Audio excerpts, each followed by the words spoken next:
4C Canada's central role is really to facilitate advancing eye care for everyone. We, as an organization, really support research projects that help advance ocular health. We strongly believe in serving the community. Yes, we serve the community as physicians. That's a big component and a big mandate for us, is that community service. And we also extend that service also on a global scale. And if I could summarize it in one sentence, 4C Canada's central role is really to facilitate advancing eye care for everyone. Today I have a friend of mine, and his name's Dr. Somani. Dr. Somani has accomplished a lot of things. Actually, your company had approached us for doing the awards and the employee appreciation crystals, but I had no clue of all of the different things that you did. So I kind of did a bit of homework, and I hope you don't mind. I'm just going to read so that people understand really what you've done and who you are. So Dr. Somani actually completed his medical degree in ophthalmology residency at the University of Toronto. He went on to pursue further specialized fellowship training in medical retina at the University of Toronto. He entered private practice in 2004, where he has developed a specialized cataract surgery and medical retina practice almost 20 years ago. Dr. Somani is an attending surgeon at 2 regional hospitals. He is also an assistant professor at the University of Toronto Ophthalmology Department. I thought I was busy. You're doing quite a bit. He has always deeply valued the importance of giving back to the community. That's what I love about you. A modest guy. You've done a lot. You've accomplished a lot. Congratulations on, all of your success, and thank you for being with me today. Thank you, Riyaz, for that warm introduction. It's we go a long way back, so it's a privilege and an honor to speak to you today.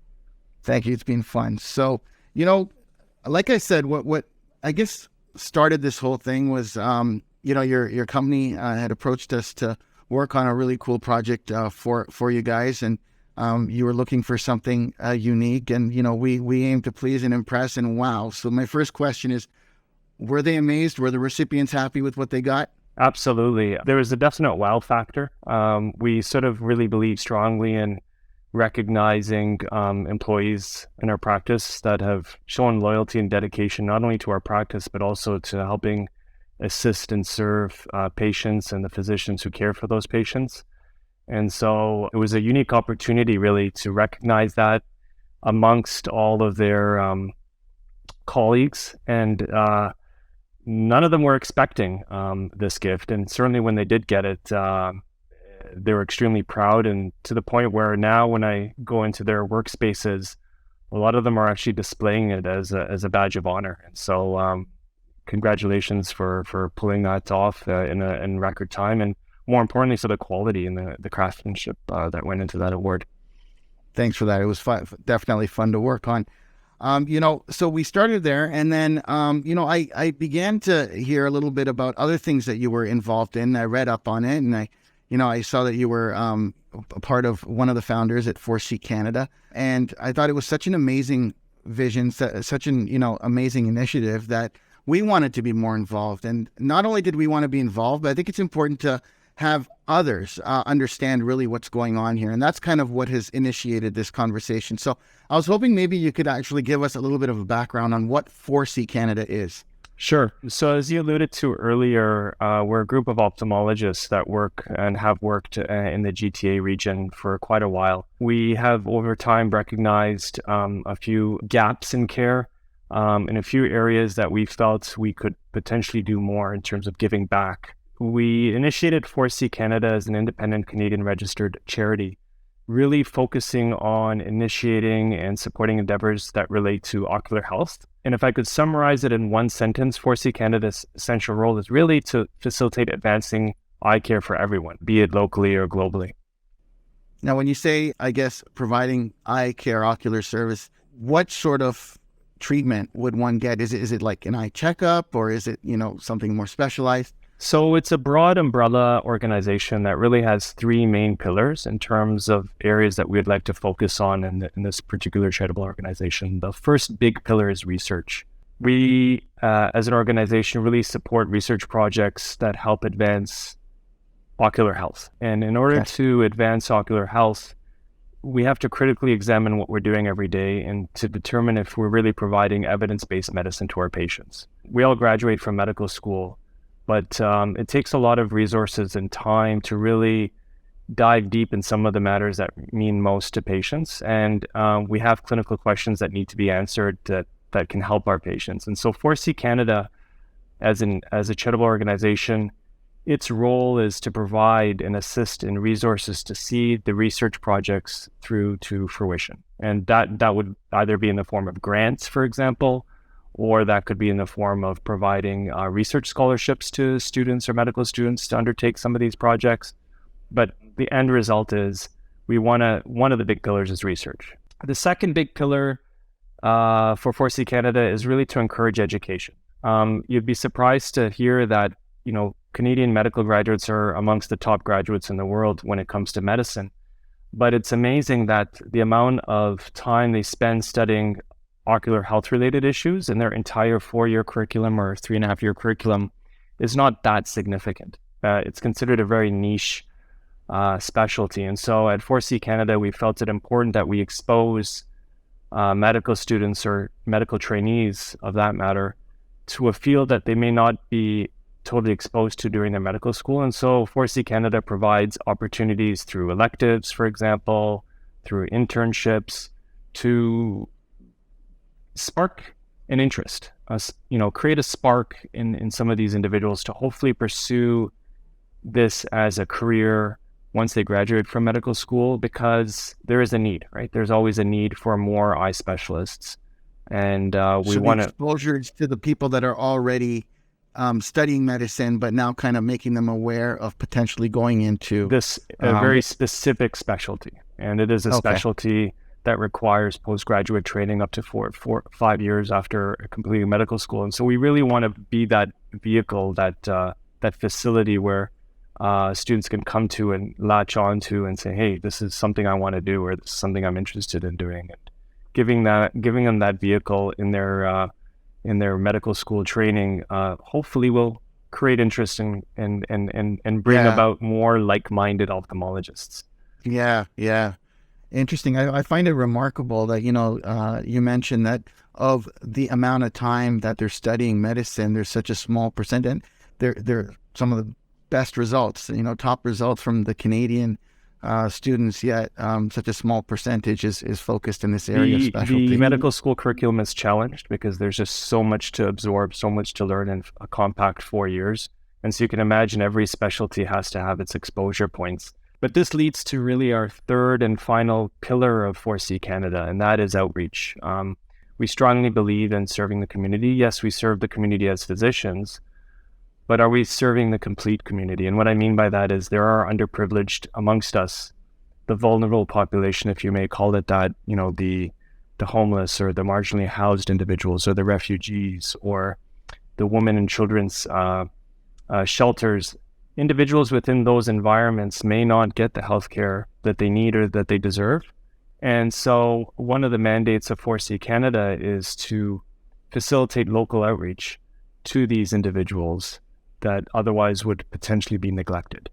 And we do that, 4C Canada does that by organizing mobile eye examination units that go out to these facilities, providing mobile eye equipment and a team of volunteers to undertake these examinations, these screening examinations, to screen for vision loss or vision impairments that would have otherwise been neglected until potentially it may have been too late to do anything about it positively. And so that's a big component and a big mandate for us, is that community service. And we also extend that service also on a global scale. And we're quite interested in obviously providing these type of environments, whether it's education or outreach in a global environment. And so we do have launched some experience in East Africa, for example. So that was actually my next point, because I figured that, okay, it's being offered maybe in GTA or in Canada, but what you're saying is it's expanding globally. So if a child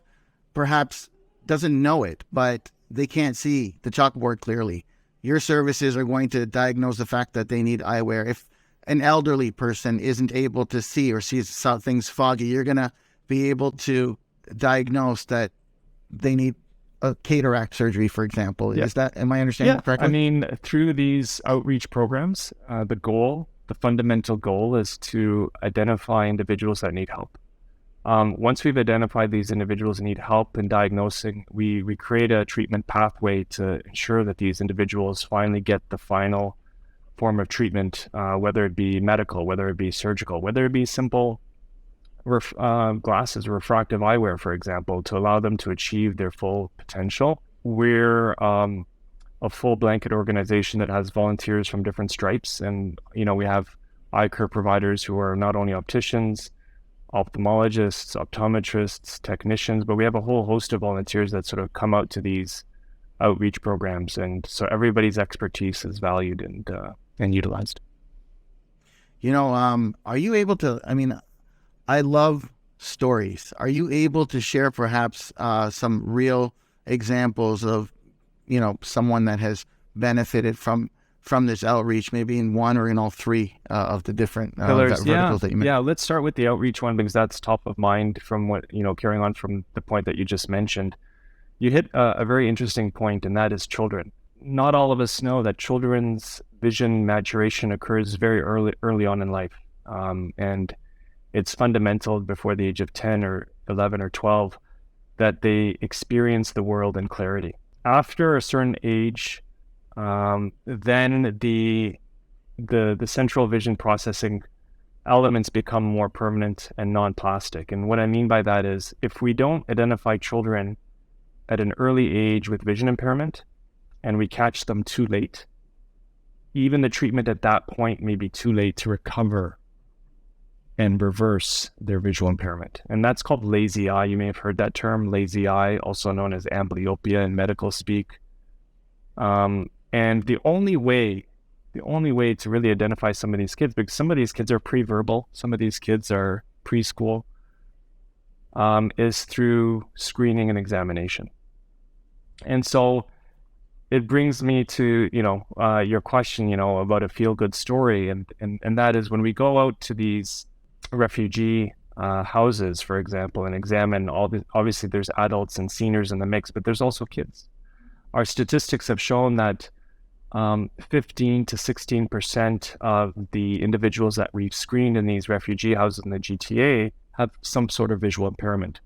To put it in context, that's about 2.5 times the accepted general Canadian rate. Okay, so wow, and the 15% are of people that didn't know. That's right. That they have vision impairment. Either as an adult they admit to vision impairment, or kids are also often in that mix. And I distinctly recall one of the outreaches we identified a 5-year-old, for example. Obviously, is not going to complain of vision loss, but it's only until we screened we've identified vision loss and we instituted the necessary treatment to recoup that vision. Now that was a critical age, and that's the feel-good stories. That's a critical age at which we can intervene and have success. But imagine that child goes through the system and gets lost or neglected, and it's picked up too late, and then we've lost that valuable time to recoup some of that vision. And so yes, we have a benefit to adults, we have a benefit to seniors, mothers and fathers, but kids are often in that mix too. And it's definitely a distinct vulnerable population, especially when we're dealing with the refugee crisis that we have right now. Wow. And in terms of, you had mentioned about educating students to then pursue this specialized area. How has that turned out? That is probably one of the most endearing elements as well to our program. We want to create that spark of interest to pursue this field, which is it's a long field, 5 years of specialty and beyond. And so one of our first summer internship scholar students, we sparked enough of an interest, I guess, for this individual to not only be interested in pursuing ophthalmology, but pursue it with an academic zeal. And this individual was a few years ago matched to McMaster University, the ophthalmology program at the McMaster University. So currently she's in her 3rd year. And this is kind of what the original aim of this program was, is to create a wave of new residents, new specialists that have philanthropy and community service and research and education as part of their DNA.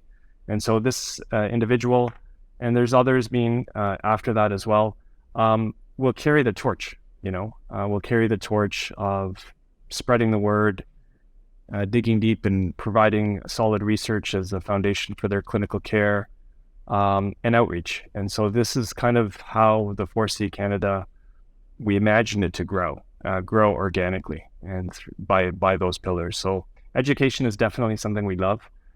We love being that vehicle for these students.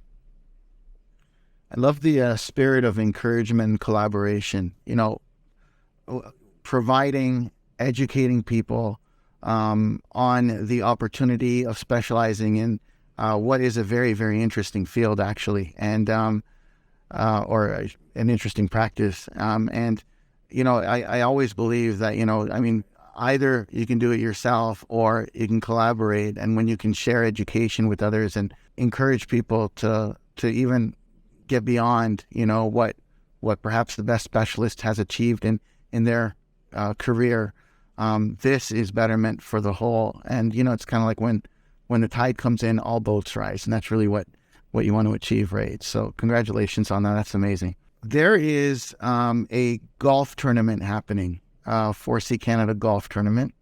Again, as I read more, I learned a lot from what you've said today, but as I had read about this, I was inspired and I wanted to be involved at some level. But I think it's important that as people hear more about such an amazing cause, that they get involved as well. Can you perhaps talk a little bit about what this golf tournament's all about, what it's supporting? So this is an entirely voluntary organization, but we do fundraise, and we do need to raise funds to support research grants, to support educational scholarships, more importantly, to help support the outreach, whether it's locally or globally, through equipment or in-kind supplies. And one of the big foundations at 4C Canada, one of the big fundraising events, so to speak, is an annual golf tournament, and we call it the Swing for Sight. And so this is the second annual event that we're holding coming up on Friday, June the 2nd, and it will be at Spring Lakes Golf Club. And so we're attracting all types of individuals to come and support the cause by registering as a golfer. And golfing experience, by the way, and you can take my personal experience, is not required to participate at this event. But yeah, so, we encourage golfers to register and non-golfers to register to support the cause.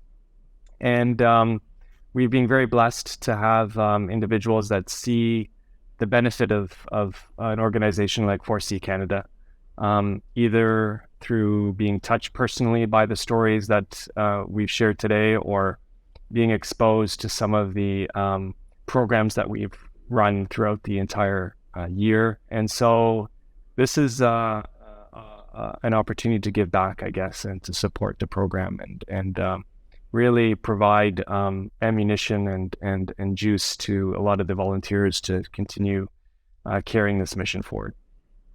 And a great opportunity to meet some amazing people as well. So, what we're going to do is we're going to flash the contact information there. I'm highly encouraging for those of you watching this to participate, to go out and golf. And as Dr. Somani said, you don't have to be a golfer, okay? It's just a day of fun. And, and not only that, but even if you can't make it to the golf tournament, read up on 4C Canada, read up on what's going on here. It's quite remarkable. Support it. You can sponsor it, and they have various different sponsorship packages, small to large. And if you do show up, you'll also enjoy a bit of a 3D experience, because we're going to be looking forward to, taking some scans and creating some awesome 3D crystals at the event as well.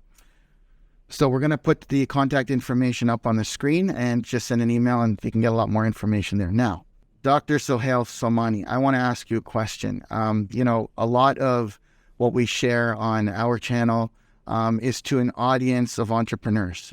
This is an audience that might want to get into what we do, which is subsurface laser engraving. They might want to start a business. They might want to just be at the top of their career, or are just deciding what kind of a career to get into. As I mentioned at the beginning, you're not just practicing, but you're teaching, and that's what I love. Okay, you're sharing your education as an assistant prof at the U of T. Can you maybe just give some advice? Like, you're making it to the top of your game. And I believe that's what everybody should strive for, is if you're going to do it, be the best at whatever you're going to aim to be. Can you maybe just share some advice to the viewers in terms of some secrets or just some personal experience or what it is that has helped you to achieve what you've achieved thus far? I think it comes down to passion for myself. I think that's a secret sauce, I think, for a lot of individuals who've really taken their field to the next level. More importantly, as you hit the nail on the head, for those individuals who are willing to share and not be shy about it, sharing their experiences and how they grew and sort of bringing more individuals into the fold, that's really another key critical ingredient, I think, that will really fuels the passion. And it's quite obvious. The 3D crystal passion emanated from our conversations. You're quite positive. Your go-to attitude of making anything possible. I think that level of positivity, I think, is also important to bring to the table, not only with the group that you work with every day, but more importantly, the group that you engage with, who may not be in your corporation or your field, because that leaves an indelible sign of attraction that eventually individual will come back when they're ready. They could be ready to engage in opportunities of collaboration, for example, or assist in further projects, or just be there as a sounding board. Be it as it may, there's always a positive spin to always maintaining that positive outlook, both from yourself and what you do every day.